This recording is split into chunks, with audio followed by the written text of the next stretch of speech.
Guys, dje ka qenë një ditë shumë e veçantë për mua, shumë emocionale. Kam qenë ngarkuar gjithë ditën dhe nuk postova asgjë sepse isha pothuajse në lodge gjatë gjithë kohës. Kam qenë e ftuar në një qendër komunitare në Tiranë, që quhet Qendra Pak, dhe që është një qendër që mirëpret fëmijët dhe të rinjt me prapambretje mendore, me aftësi të kufizuara, por edhe me aftësi ndryshe të spektrit autik apo që kanë të tjera rregullime.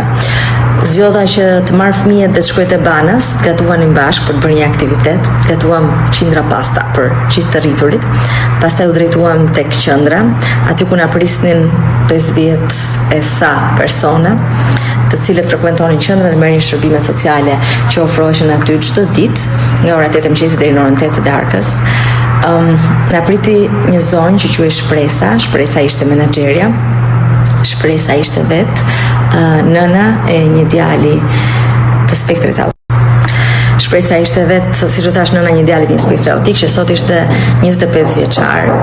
Ishte një kalvar mundimesh dhe vështirësi që kishin filluar për shpresin që kur ai ishte 3 vjeç, që ishin shfaqur çrregullimet.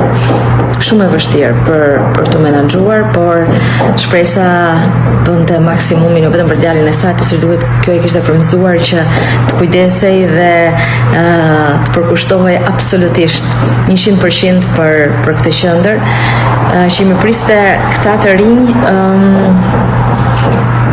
duke i ofruar shërbime të ndryshme dhe megjithatë duke i ofruar një atmosferë shumë familjare që i bënte të ndiheshin të përfshirë, të dashur. Besoj që më ka përqafuar ndonjëherë njëri më fort se sa dje, realisht. Domethënë kam ndier gjithë energjinë dhe dashurinë e tyre. Kam takuar shumë prindër, të cilët për mua janë të jashtëzakonshëm në mënyrën se si zgjedhin të jetojnë me dinjitet pavarësisht kaq shumë vështirësive që ka rritja e një fëmije me probleme.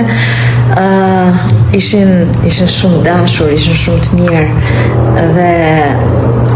dhe jam realisht e prekur nga gjithë sakrificat që ato bëjnë dhe mendoj që nuk vlerësohen mjaftueshëm puna e prindërve, puna e institucioneve me këta fëmijë ose me këta të rritur.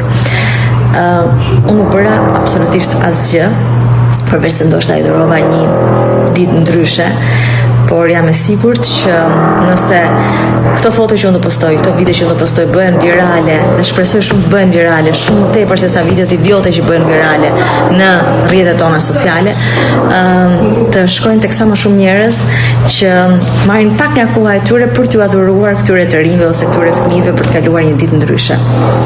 Falenderoj edhe një herë shumë Qendrën Pak për këtë ftesë, jam ndier me të vërtetë shumë mirë.